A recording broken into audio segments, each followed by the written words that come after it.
गुरुवर से मिला है संयम का उपहार। पुष्पदंत गुरुवर से मिला है संयम का उपहार। ऐसे प्रमुख गुरु चरणों में वंदन बारंबार। आया है महामहोत्सव, रजत दीक्षा का उत्सव।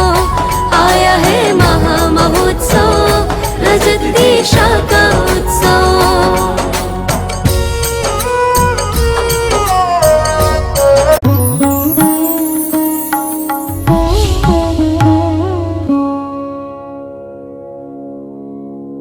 दो युवा पढ़कर आए, गुरुकुल में पढ़कर दो युवा पहुंचे। ख्याल करके रखना, दो युवा पढ़कर पहुंचते हैं, नगर में पहुंचते हैं। अच्छा, हमारे संजय भाई सीए भी बैठे हैं, तभी देखा मैंने, बहुत अच्छे हैं। आप विचार करना, दो युवा पढ़कर पहुंचते हैं और राजमहल को देखते हैं।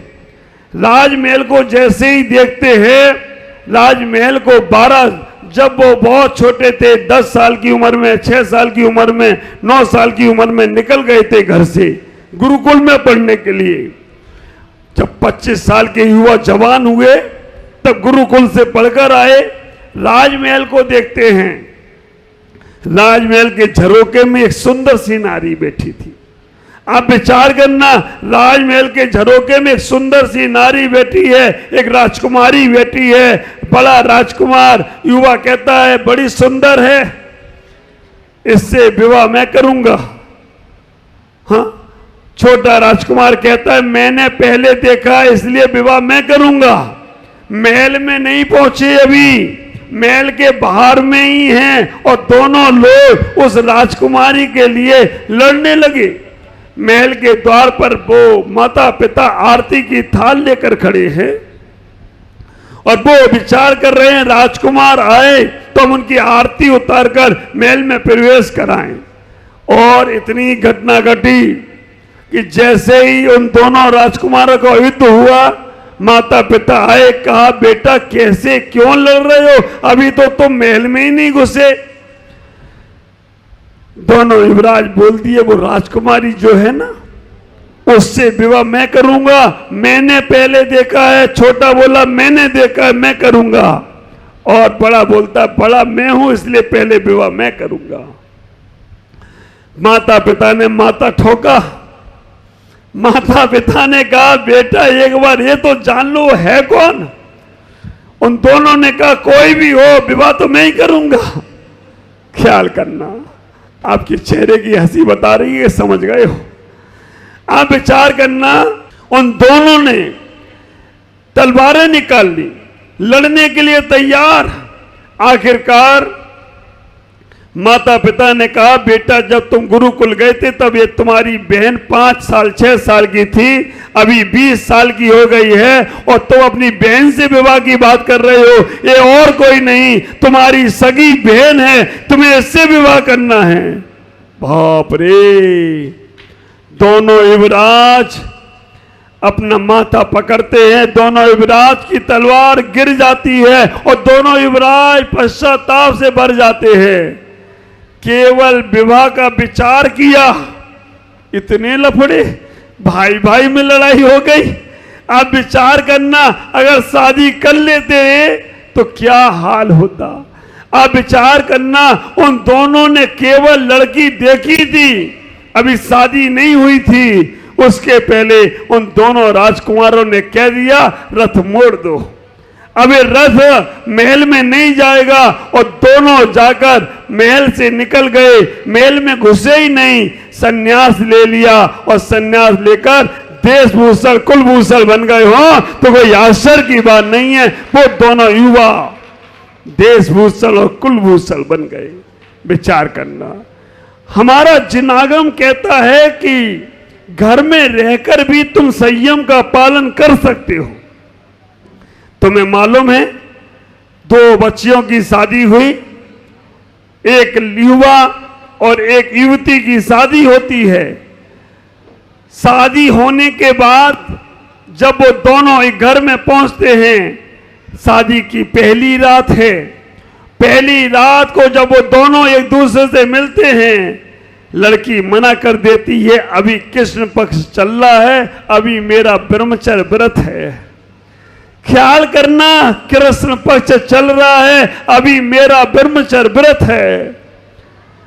ठीक है, लड़का भी कितना संस्कारित होगा। उसने कहा ठीक है, तुम्हारा कृष्ण पक्ष है तो मैं तुम्हें हाथ तक नहीं लगाऊंगा।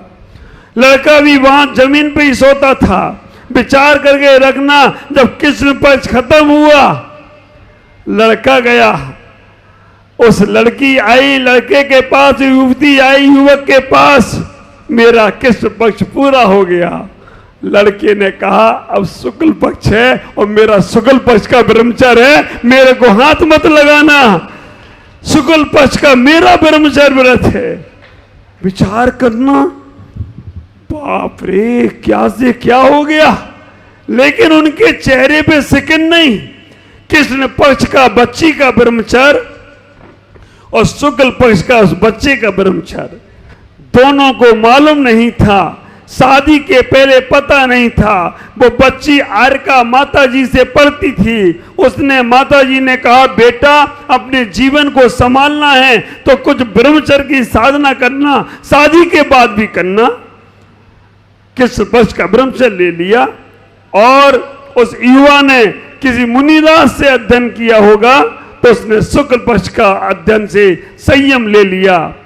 उन दोनों का जीवन किसी को पता भी नहीं चला, उन्होंने चेहरे पे सिकन भी नहीं लाई और दोनों लोग एक ही कमरे में रह रहे हैं, भाई बहन बनकर रह रहे हैं।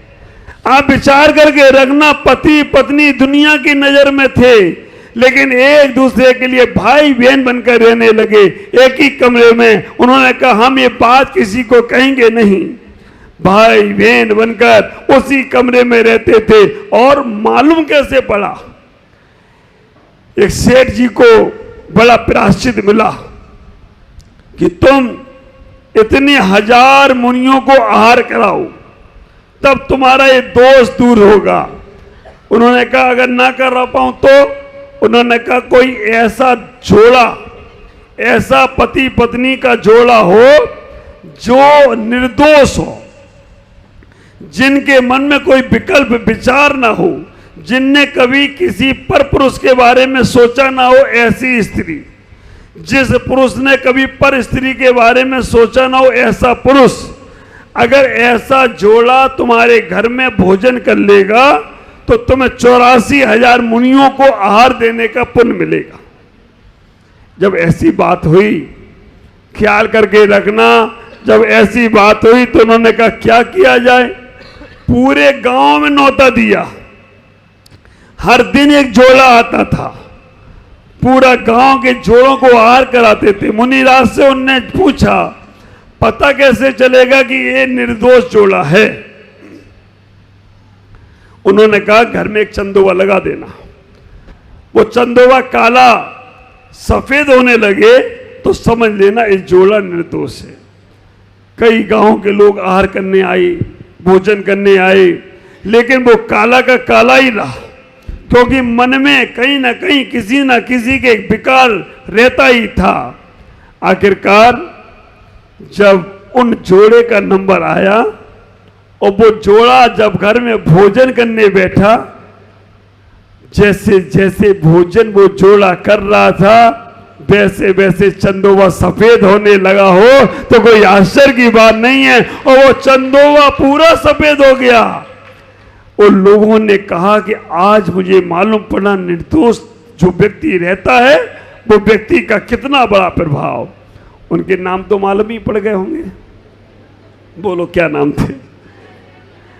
आप विचार करके रखना, उनके नाम थे विजय और विजया। वो दोनों लोग इतने निर्दोष थे कि जिन्होंने अपने जीवन में कभी किसी पर पुरुष के बारे में गलत नहीं सोचा, पर स्त्री के बारे में गलत नहीं सोचा। ये ब्रह्मचर्य व्रत की साधना थी उनकी।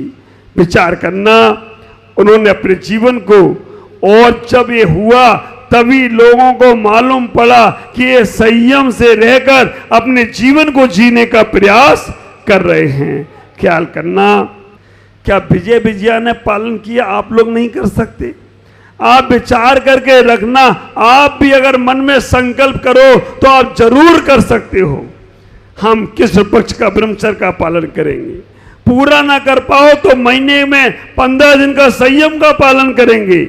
ऐसे नियम हमें बनाना चाहिए।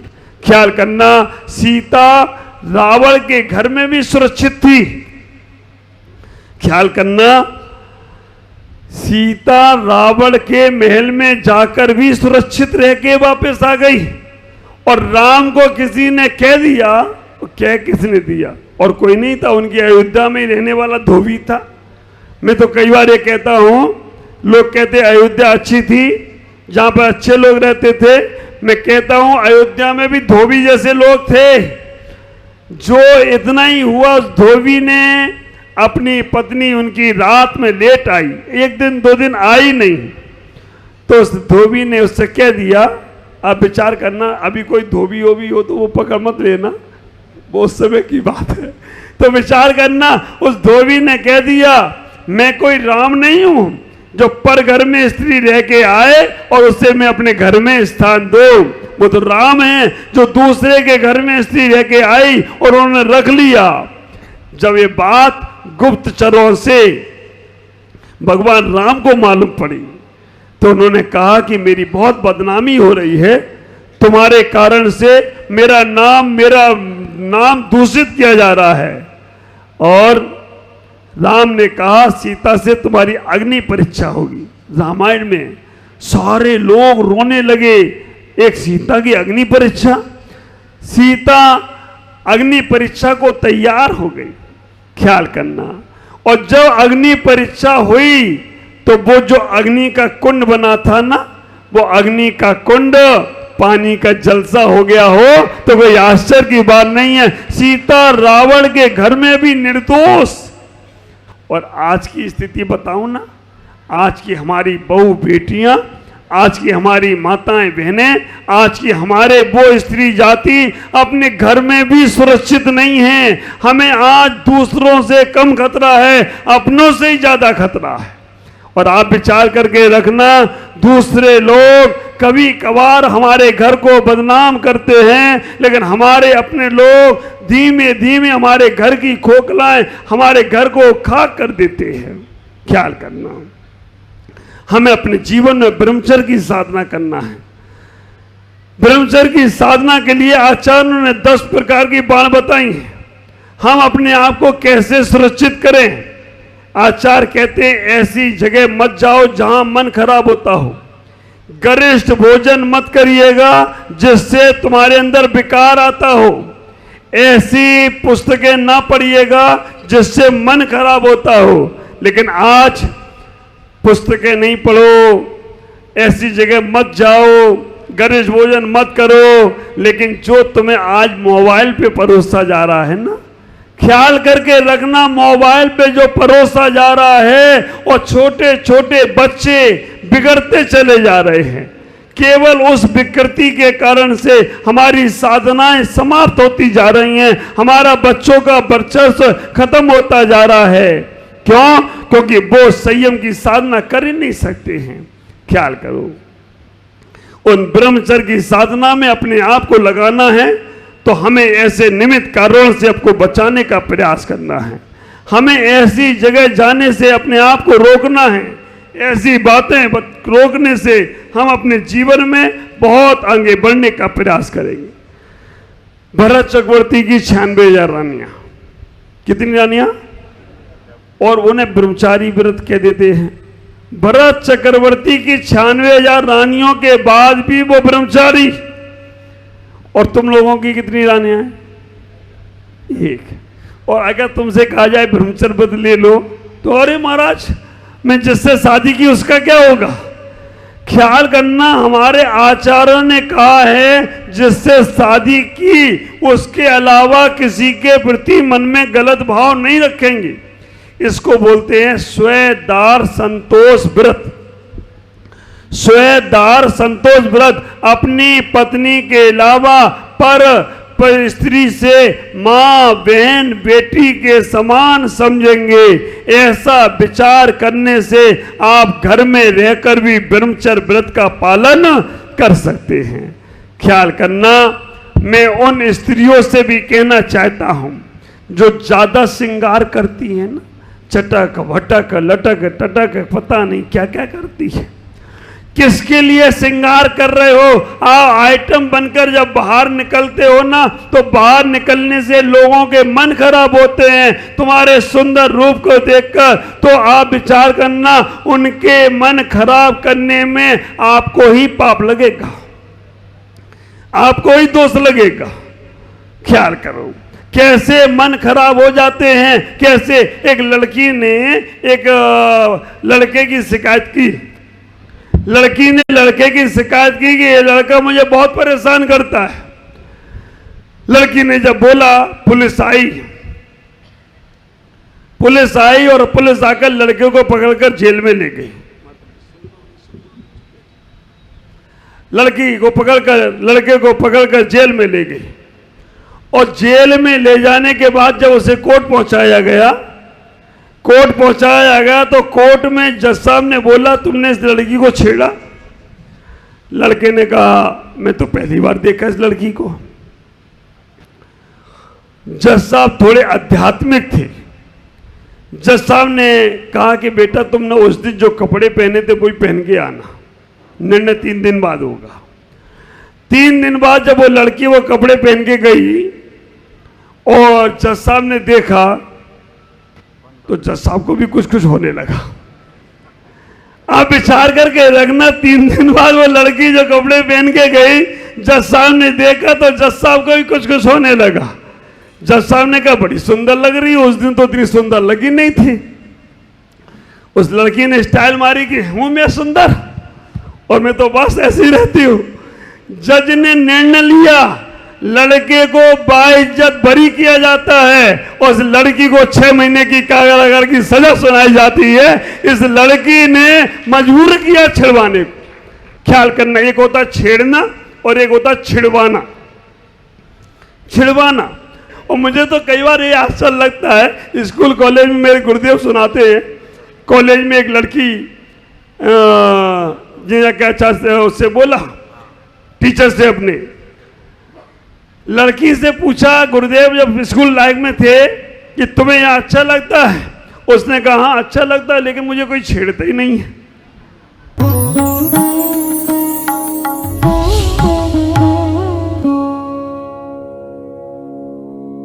ज्ञान एवं संस्कार का अद्वितीय संगम, मुनि प्रमुख सागर जैन पब्लिक स्कूल उत्तर प्रदेश प्रांत के जिला इटावा की पुण्य भूमि कुनेरा में परम पूज्य पुष्पगिरी तीर्थ प्रणेता आचार्य श्री 108 पुष्पदंत सागर जी महाराज के मंगल आशीर्वाद एवं परम पूज्य भारत गौरव आचार्य श्री 108 प्रमुख सागर जी महाराज की पावन प्रेरणा से स्थापित मुनि प्रमुख सागर जैन पब्लिक स्कूल, जहां भावी पीढ़ी को न केवल लौकिक शिक्षा प्रदान की जा रही है, बल्कि भारतीय संस्कृति और उत्तम संस्कार भी प्रदान किए जा रहे हैं। यही शिक्षा समाज में जागरूकता, नैतिकता और समता का भाव जागृत कर रही है, तो वहीं ये संस्थान भविष्य का मार्गदर्शक बनकर एक सशक्त समाज के निर्माण में सहायक सिद्ध हो रहा है। इसके अलावा कक्षा 8वीं तक की शिक्षा प्रदान करने वाले इस स्कूल में पूज्य गुरुवर की अनुमति से अब कक्षा 12वीं तक के विद्यार्थी भी लाभान्वित हो सकेंगे।